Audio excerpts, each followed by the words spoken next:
Bueno, muchas gracias. Buen día. Vamos a empezar, entonces. Voy a hacer una pequeña reflexión sobre la sintomatología, los diagnósticos en los adolescentes en la situación COVID y post-COVID, ¿no? Primero, alguna reflexión en relación al COVID. Lo que realmente es importante, se ha dicho, estamos todos en línea en relación a esto, que las restricciones sociales del COVID, es decir, la cuarentena, han implicado un impacto vital y emocional en la población que es absolutamente evidente. Y esto ha provocado lo que se ha llamado, he dicho ya, realmente una pandemia podríamos decir, de salud mental. Lo que ha producido, y en este sentido como positivo, que ha puesto la salud mental, seguramente por primera vez y de una forma muy evidente, en el debate público. Se ha visualizado realmente en este momento la importancia que tenían las relaciones sociales, la interacción social, en el equilibrio o desequilibrio emocional de las personas, ¿no?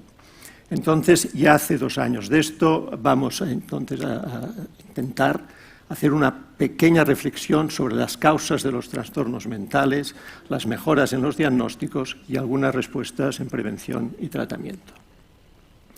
Lo que sabemos, se ha dicho, lo hemos repetido, todos los estudios de alguna manera son coincidentes en esto, que en general han aumentado todos los síntomas de ansiedad y depresión, pero básicamente los síntomas de los trastornos adaptativos, que se ha incrementado de una forma muy, muy evidente esta sintomatología general que llamamos malestar emocional, y se han agudizado los síntomas de las personas con trastornos mentales severos previos, ¿no?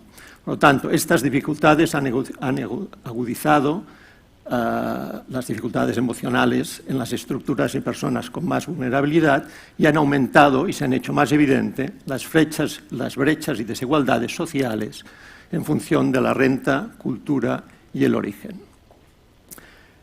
Un estudio más, pero que viene a decir lo que se ha venido comentando, que las respuestas en los adolescentes con el impacto de la pandemia fueron un aumento de tristeza, angustia, ira, incerteza y aburrimiento. El cuestionario de salud en tiempos de confinamiento nos vuelve a decir exactamente lo mismo. La ansiedad se ha cuadruplicado, la depresión se ha triplicado y la percepción, en un estudio de la percepción del malestar emocional, que lo remarco una y otra vez, ha llegado hasta el 91,5%. Es un síntoma totalmente inespecífico que luego se puede expresar de muchas maneras, pero la percepción subjetiva de malestar emocional de los adolescentes llegar hasta el 91,5%. Entonces, la pandemia ha evidenciado bastantes cosas, pero uno es que los síntomas mentales pueden diferir significativamente de los que podemos entender como una enfermedad física en el sentido unívoco del término, es decir, aquello que hace que una infección esté causada por un germen o la diabetes simplemente por la cuestión de la insulina.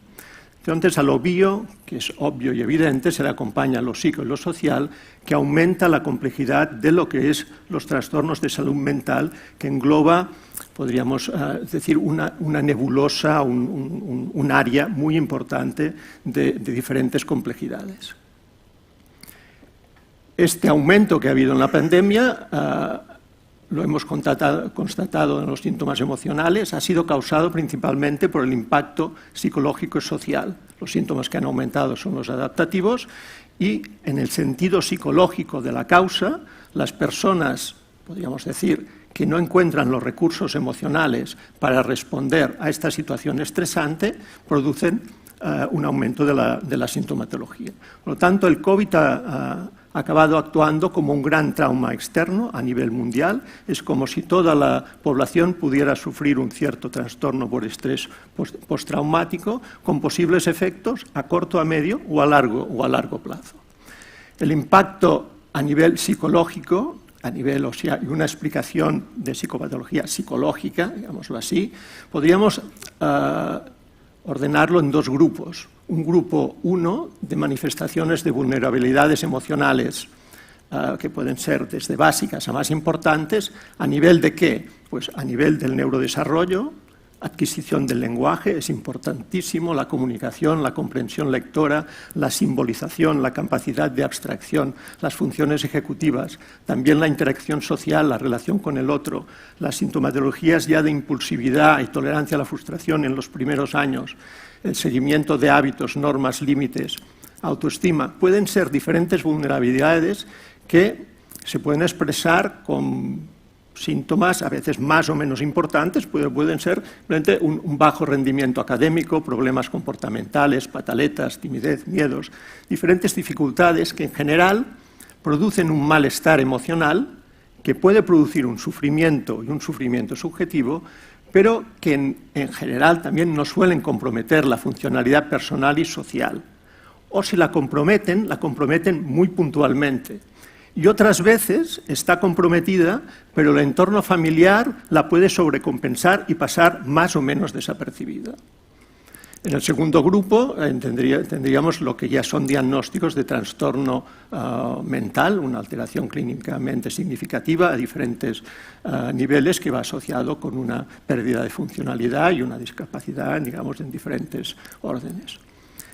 La cuestión es que, dependiendo de los recursos emocionales previos que tenga la persona, el impacto de los traumas externos o de las tensiones de la vida será mayor o menor, tan simple y sencillo como esto. Algunas circunstancias psicológicas evolutivas para explicar lo que ya se ha dicho de por qué la mayor incidencia de este malestar en adolescentes y en la población juvenil. La adolescencia es el momento evolutivo en el cual se procura la separación del medio familiar, es decir, se sale de la burbuja de la familia, de los padres, tiene que abandonar esta burbuja y entramos en terreno desconocido y tiene que empezar a funcionar con sus propios instrumentos, no con los instrumentos, podríamos decir, alargados por la familia. Entonces, como nos dicen muchos padres, la adolescencia empieza cuando el niño cierra la puerta de su habitación y busca su espacio de intimidad, de separación de los padres. Y busca nuevos espacios fuera de la familia.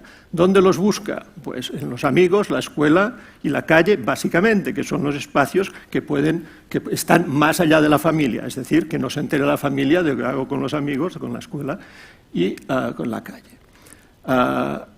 ¿Qué ha pasado aquí? Pues como se ha dicho, en la pandemia lo que ha quedado intervenido precisamente eran todos los espacios que podían ayudar a producir este pasaje evolutivo, hacerse, podríamos decir, mayor y hacerse más autónomo. Entonces, lo que ha pasado es una cosa absolutamente lógica. Las cuestiones que pueden hacer más de límite en este sentido han utilizado mucho más la habitación, mucho más las pantallas, como punto incluso de límite para separarse produciendo muchas veces problemas contingentes a esto. Entonces, clarísimamente, la cuestión de la distancia social ha sido un torpedo a la línea de flotación de los adolescentes. Para los niños la operación es la contraria, es decir, el proceso evolutivo más bien no es de separarse de los padres, sino que lo que quieren en general es más padres, y ha habido en este sentido muchas situaciones simpáticas donde los niños han descubierto que tenían padres y que los podían ver mucho más frecuentemente, y muchos padres han descubierto que se podía cuidar a sus hijos pues, de tú a tú, ¿no? Para los padres creo que también se ha dicho, pero que es importante que no se confundan este anhelo de libertad y de separación de los adolescentes con que necesitan estar solos. Al contrario, este momento es un momento absolutamente especial de que se necesita la presencia de los padres, pero en un posicionamiento muy diferente de lo que tienen con los niños, ¿no? El dato más impactante, lo hemos repetido, es en la adolescencia, es el aumento de los síntomas de autolesiones y conducta suicida, los gestos autolíticos. Por cada menor que muere por suicidio hay 200 que lo han intentado sin llegar a consumarlo. y hay muchos casos, obviamente, que no quedan registrados. En una estadística de un hospital de referencia en Barcelona, San Juan de Dios, de atención en urgencias, podemos ver que los casos se han triplicado. En 2018, atendidos en el mismo centro de urgencias, 314 casos. En el 2021, 1.049 jóvenes. Por lo tanto, este crecimiento, ¿qué significa? ¿Cómo lo podemos explicar? ¿Significa la aparición de enfermedades mentales nuevas? La respuesta considero que es que no son enfermedades mentales nuevas, si lo entendemos en el sentido estricto de que no se ha descubierto una nueva enfermedad, no se ha descubierto una forma nueva de unos síntomas diferentes que ahora parecería como si se hubiera descubierto un nuevo tipo de demencia. No hay una nueva enfermedad en este sentido, pero sí existe un aumento del malestar emocional generalizado.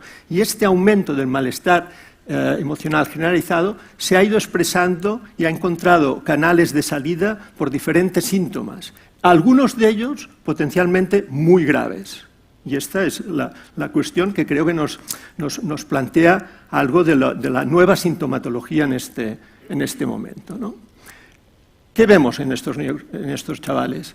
Que muchos no tenían antecedentes ni un diagnóstico claro, que han hecho conductas graves y conductas autolíticas, no tenían un diagnóstico anterior de trastorno mental severo, que pertenecían en muchos casos a lo que hemos llamado grupo 1, es decir, vulnerabilidades emocionales de personalidad sin un diagnóstico claro.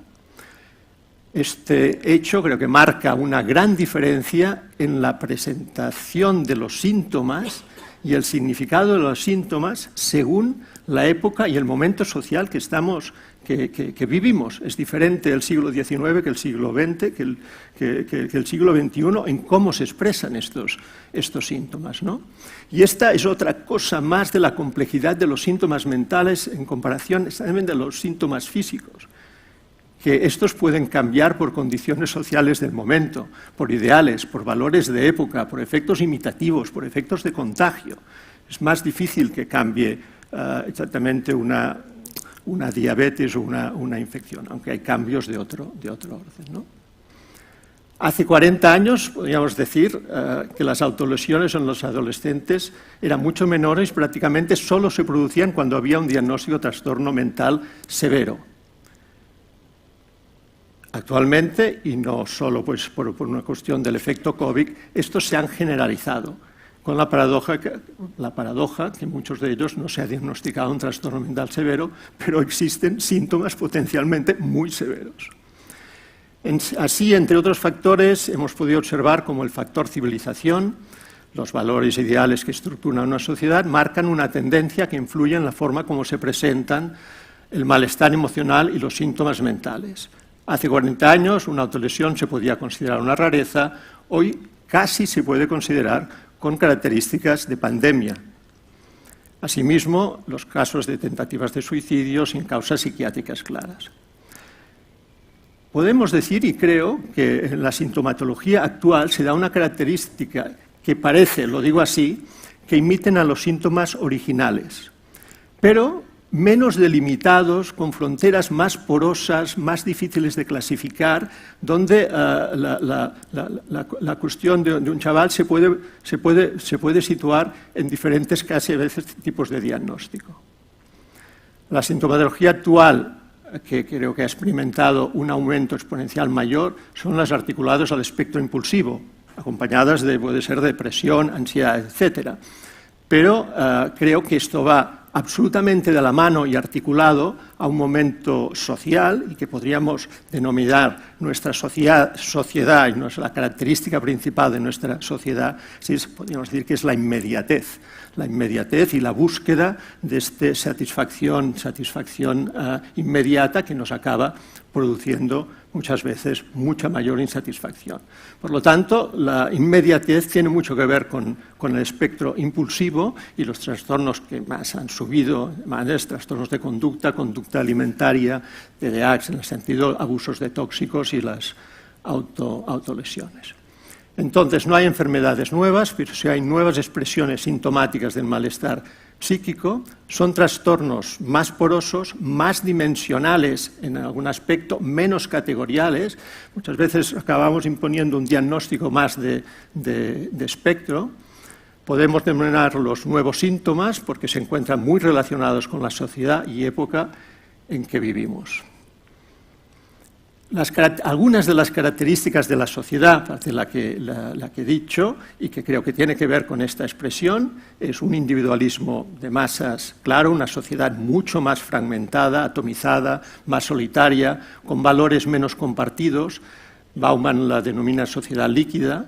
Familias con más dificultades de articular trabajo y cuidados, que en la pandemia se evidenció que los papás estaban más con los niños, y que niños y adolescentes mucho más solos delante de las pantallas, como muchas veces como sustituto familiar, un capitalismo con un consumismo feroz, pérdida de límites, lo quiero, lo tengo, que es casi una máxima, transformación de los deseos en derechos, la Internet, globalización, hiperinformación, que fomentan fenómenos de identificación, contagio, homogenización de conductas en los más vulnerables, tipo páginas de suicidio, ballena azul, etc. Por lo tanto, tenemos niños más solos frente a la pantalla, con mayores dificultades de encontrar un lugar en un sistema altamente competitivo, con más riesgo para los más vulnerables, no solamente con diagnósticos de trastorno mental severo, de quedar apartados de la escuela y de visualizar un futuro personal y laboral. En este sentido y en el sentido de psicopatología psicológica, se trata de recuperar en el diagnóstico no solo el objetivo taxonómico, sino de poder escuchar en los chavales, como os decía el vídeo, escuchar el mensaje, escuchar lo que dice el niño, el adolescente que nos habla. Es decir, el SOS, ¿ya? El SOS detrás. ¿3 minutos? Sí. El SOS detrás de la clasificación. Por lo tanto, el síntoma también es un mensaje que nos hace llegar al adolescente a través de la conducta, de pasajes al acto, de sus crisis, de sus desafíos. Eso nos quiere decir algo. Tanto el principal problema del ser humano y del adolescente es no encontrar sentido a la existencia y no tener un proyecto personal de vida que se sostenga. Se podría decir, la vida a veces no tiene un sentido, pero si no se encuentra un sentido, no hay vida. Bueno, paso. Creo que es importante señalar que durante la infancia y la adolescencia pueden quedar sin diagnosticar muchas patologías del neurodesarrollo y patologías comportamentales porque se banalizan y determinadas conductas que se clasifican erróneamente como problemas educativos o se pasa por alto estas vulnerabilidades. Creo que podemos decir que en la infancia se puede infradiagnosticar y nos explota el problema cuando llega la adolescencia.